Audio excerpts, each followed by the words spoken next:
your values are so important. So sometimes we make bad decisions in life. You say, well, I already made that decision, so what's another bad decision? I say to myself all the time, do the next right thing.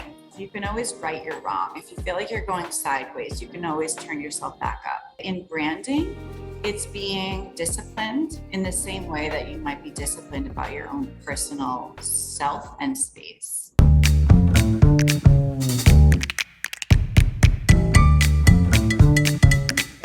So today we're here with Helena Krodel, and she is what she calls the total package in the jewelry industry. She's a brand strategist, a publicist, and a jewelry expert. She has worked with WJA in the Metro Board and has also written articles for jewelry publications and has also been on many TV shows as a jewelry expert. And one really interesting thing that I would like to note is she also produced and directed the Industry Gala Gem Awards show. So Helena, thank you for joining us today.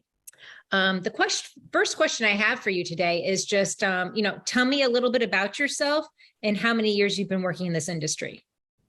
So thank you so much for having me. It's such an honor to talk to you today. I adore the team at Hill & Co. So I'm honored to be invited.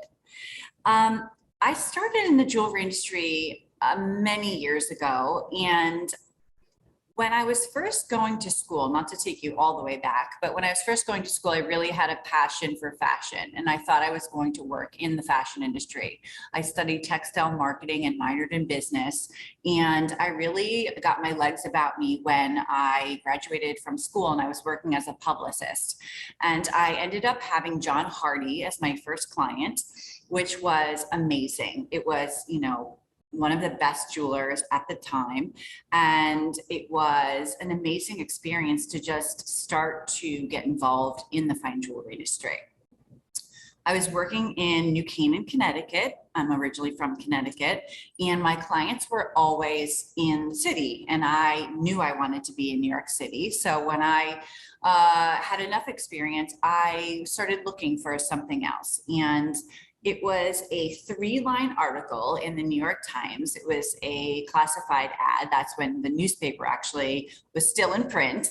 And I responded to this ad regarding a fine jewelry media person. I forget how it was exactly titled, but it was my first big break in the fine jewelry industry. I ended up landing the job, getting the job with the Jewelry Information Center, which was the fine jewelry arm of Jewelers of America, and the PR arm for the fine jewelry industry. And that's how I really immersed myself in fine jewelry and watches. Wonderful. That's, it's just so interesting that your first client just happened to be a jeweler, and that's really what launched you and kept you in the jewelry industry. I love that. I'm just curious about how you've been able to balance your professional life and work life and your personal life, and combining that all together. Or how I would like to call it is just living a balanced life. Right. So what does that look like to you? So, is there ever really balance? I feel like the scales are constantly tipped. Being a mother, a businesswoman, a New Yorker, a person who, I'm very type A, so I like to do things a certain way.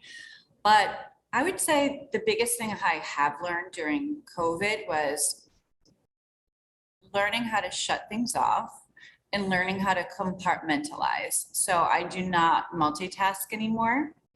I think multitasking is not true. I think it's doing multiple things poorly at the same time. I think focusing your attention on one thing at a time and carving out time in your calendar. I schedule everything. I schedule even the most minute tasks just so that I see it there and I know it's time to do that thing. So I don't feel guilty about doing the thing I'm supposed to be doing at that time.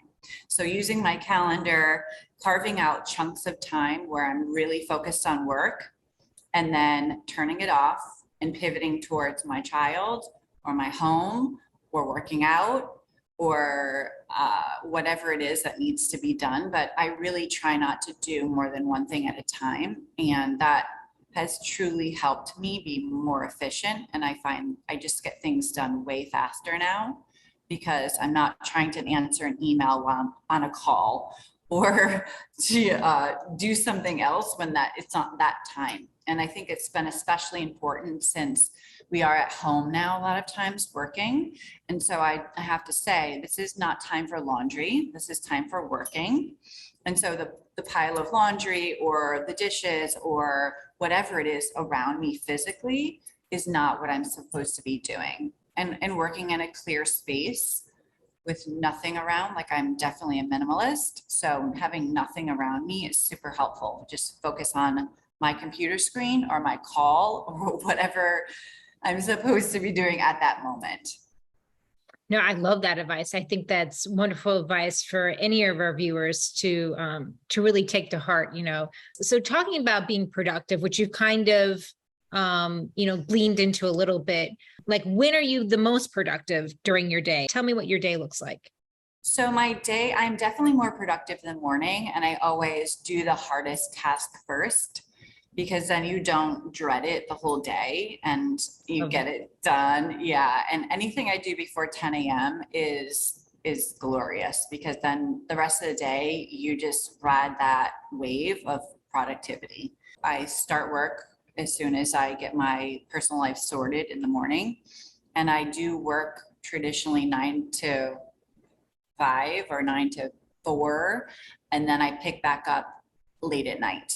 So I do have a family, and my business partner is my husband and my life partner and my business partner and my baby daddy. And so we're always working, and that is okay. I have learned to accept it, and I learned to have the freedom and take the freedom when I need the freedom.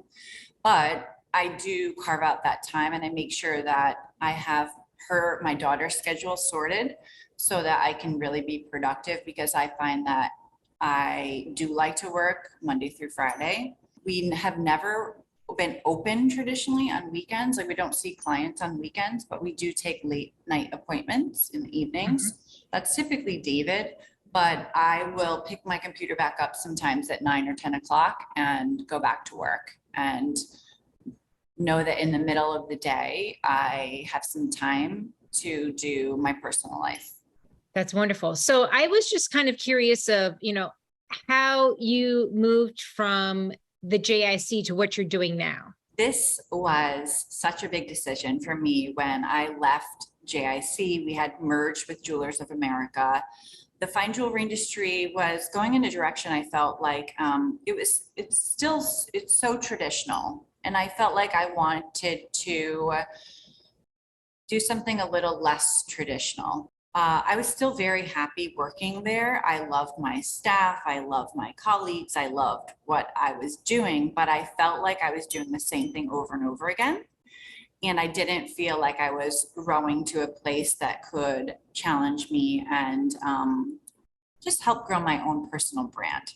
So I ran a few PR agencies, and then the one thing that really was so integral was I took a job as the vice president and creative director of an online fine jewelry store that was selling pre-loved and certified fine jewelry. And the reason I did that was because I wanted to increase my skill set in the digital space. When everyone was saying there's no way people will buy fine jewelry online, I was in complete disagreement. My belief was that people do not want to go into a traditional retail store that is working with uneducated salespeople, with carpeting, poorly lit fluorescent lighting, standing up behind a case that's locked.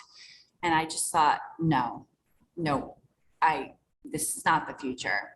So I took this particular job, and it was such a challenging year. I had a little girl. She was very young at the time, and I worked all the time. But unfortunately, the owners were very difficult for me as a woman. And I didn't necessarily love the decisions that we're making for the company. I left there after my 1-year contract was up, and I started to do consulting. And my husband kept saying to me, "You're growing all of these businesses. You are doing all these things for all these fine jewelers, all these companies in the fine jewelry space. And why can't you do it for me or our family or our business?" And I was like, you're not ready yet. You're not ready yet. You're not ready yet, because he was very small, very traditional. He is a master jeweler. He is a very good businessman, but the business was not set up. It wasn't set up for scaling. Long story short, I finally agreed to let all of my clients not go, but I was consulting here and there for a few different companies, some important companies.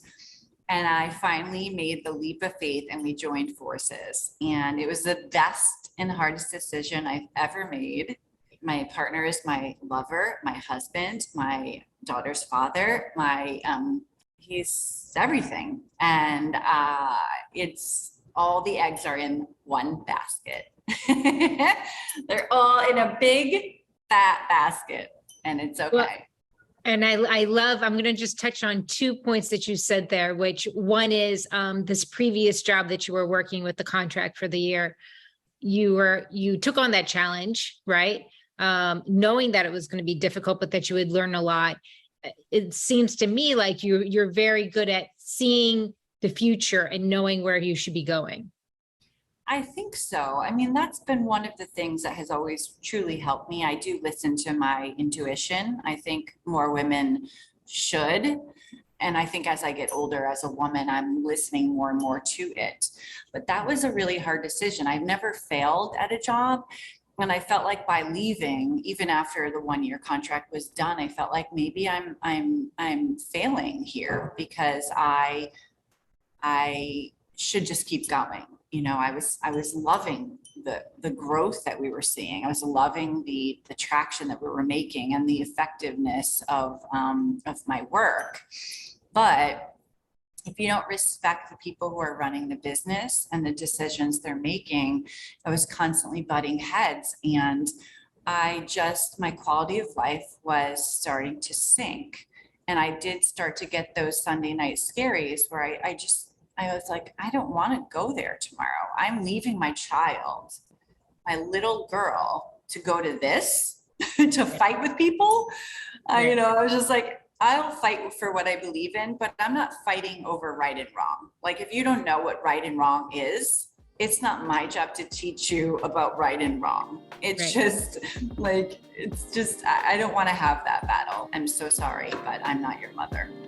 No, I understand that. And I think that's something that, a lot of people know intuitively, but it's great to hear your view of that. And to remind everybody that, many people have been in the same situations that you've been in, and knowing that you can move on to something else that will hopefully bring you something better. Hi, El Hill here. Do you want to learn how to get on the phone with any buyer that you want to work with without an introduction or a referral?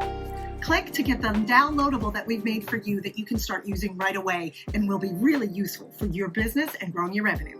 Overarchingly, if you can make a decision that you're doing mostly the things you want to do, and finding a place and a home and a job that allows you to do mostly the things you want to do, then that is the right decision. And that is essentially your North Star that will take you to the place that you need to go. I love that. I love that. And then the other point that I just wanted to touch on just a little bit is you're working with your partner.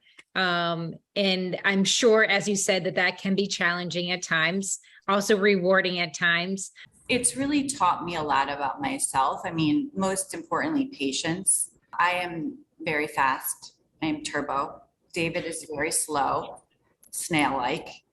And this is the gift that allows him to solve, like this morning, he was in the shower and he whips open the curtain. He's like, yes, I just figured out how to build that ring for this particular client. And I'm like, right. that never happens to me, but he is a creative mind, and Yeah. I am very analytical and data driven. To me, it's a lot like yin and yang, and It the is. combination together is the perfect combination for your business. I know that you're a brand strategist.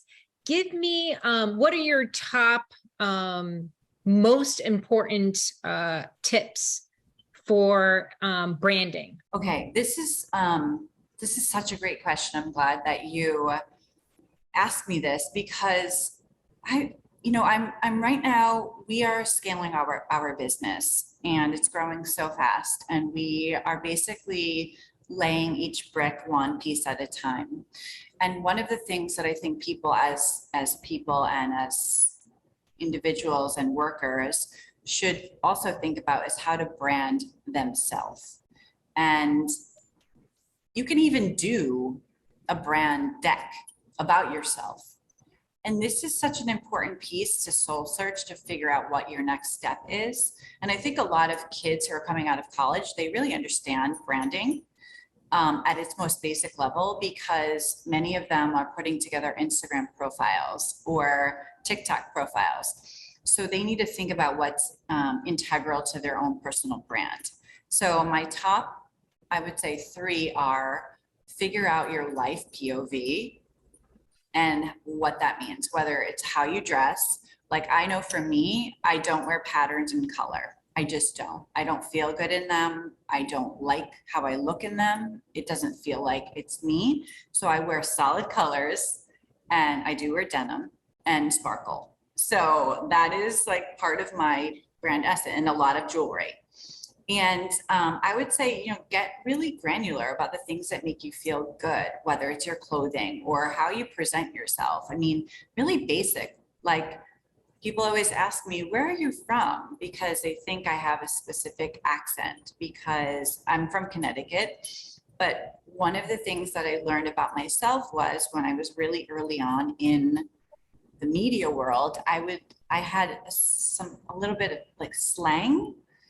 And I thought to myself, that's not who I am as a person and how I present myself when I speak. And I really wanted to speak in proper English.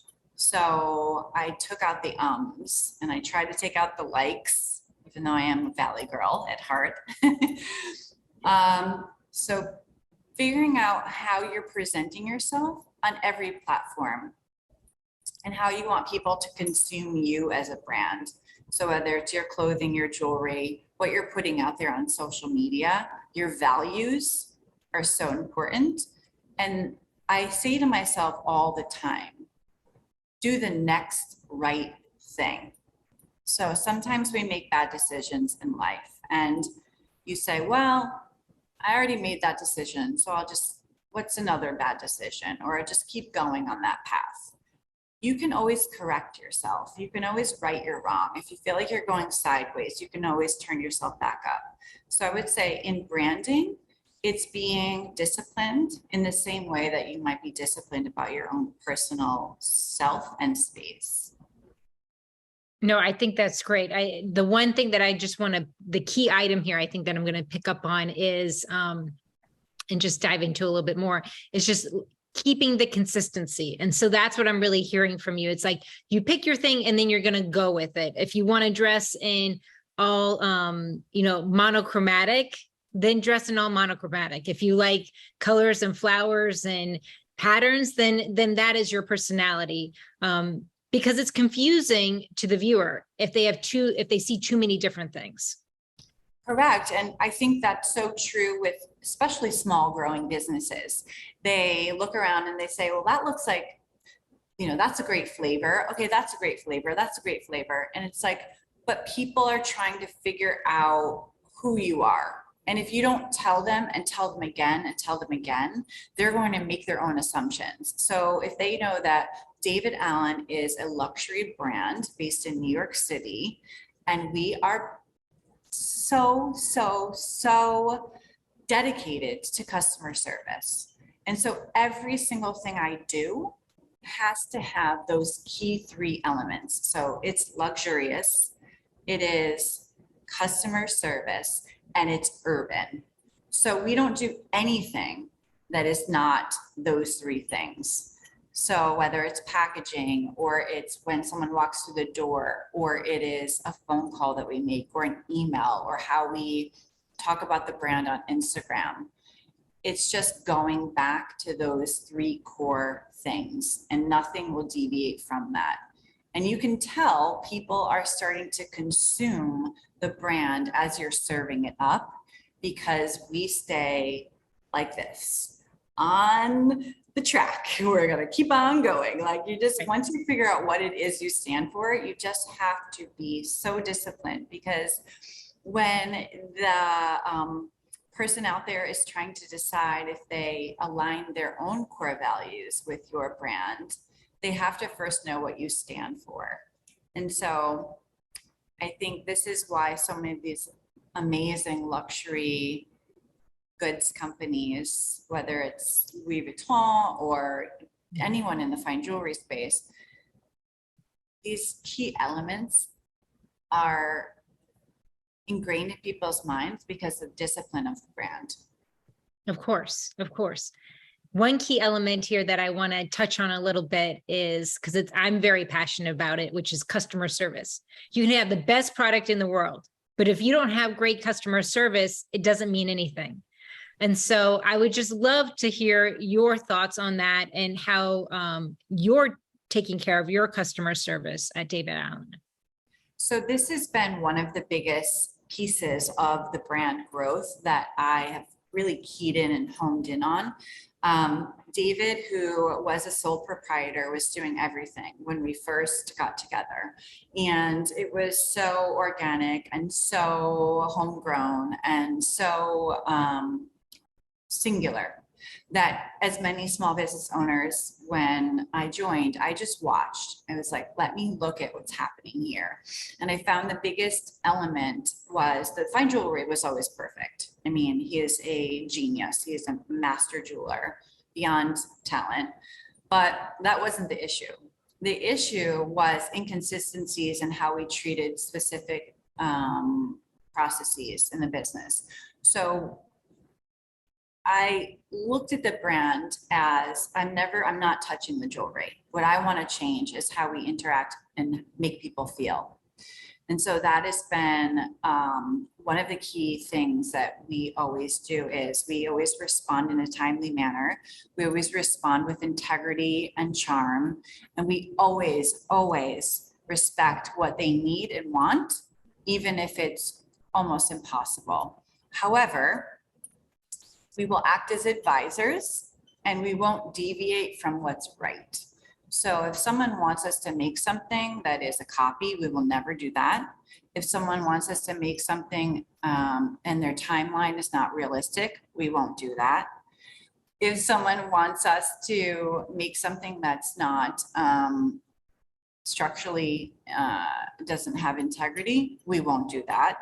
Even though some companies will say the client's always right, well, we don't believe that. We want to show them and help them understand what is actually right, instead of placating and yesing them, because in the end, we're partners with them, and we want to make them heirlooms that last for generations and generations. And so the way that we're making jewelry and the way that we're treating them is so, so important. And this is one of the, I would say that one of the only things that keeps me up at night is, did we serve the client in the best way? And do they feel good about the interaction that we have given them?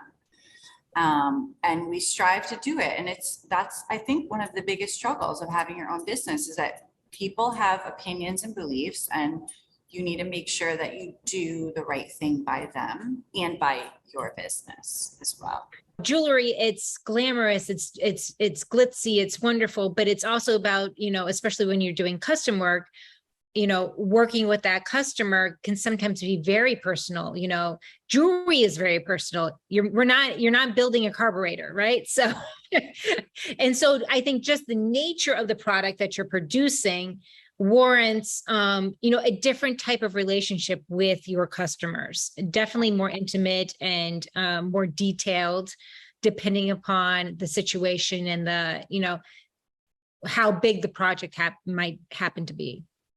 I agree with you. It is so personal, and we find out so much about people, and sometimes before anyone else knows. Like, we know when someone's going to get engaged, right? Because they're making an engagement ring. We know when people are having babies because they come to us for push presents.